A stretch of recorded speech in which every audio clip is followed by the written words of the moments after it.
Well, she was driving with her teenage son in the car when she realized she was having a stroke. Teri Ackerson is a stroke survivor and stroke coordinator at Centerpoint Medical Center. Teri, thank you so much for being with us today. Thank you for having me. On World Stroke Day. Okay, so why is this day so important?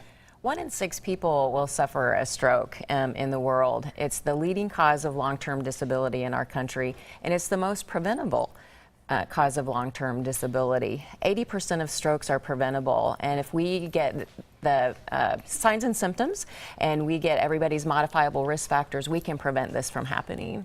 Now, your story is crazy. You're a medical professional working in the field of strokes, and then you recently suffered a stroke last Memorial Day. Can you tell us about that? My son and I were driving home from Starbucks. We had just gone through a stoplight, and I lost control of my left hand and arm. Didn't realize how poorly my face was drooping, but when I tried to turn to Parker to ask him to take the coffee cup out of my hand, what was in my head was not coming out my mouth. I dropped my coffee cup. Thankfully, I was able to pull over. And he said, "Mom, do you need me to call 911? I shook my head no, because I knew we were a half a mile away from the nearest stroke center. And he said, "Mom, you're having a stroke." I shook my head yes. I pointed to the clock so he knew what time to tell the doctors the symptoms started.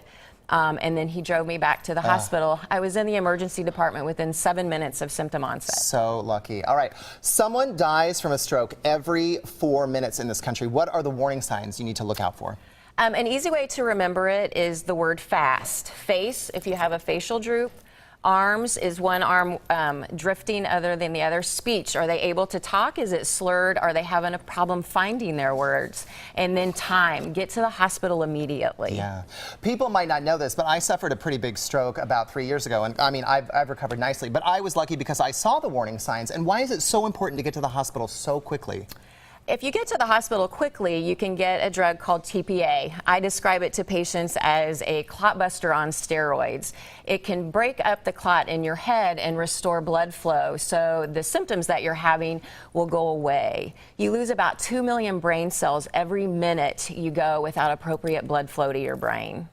Now, the stats are shocking because someone in the U.S. suffers a stroke every 40 seconds. So what are some of the factors that you need to be aware of? What are some of the risks to having a stroke that will cause a stroke? High blood pressure.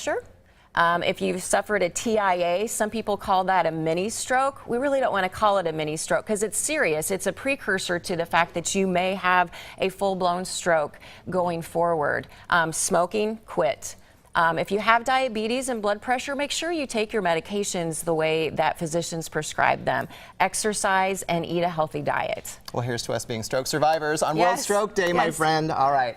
Well, still to come today.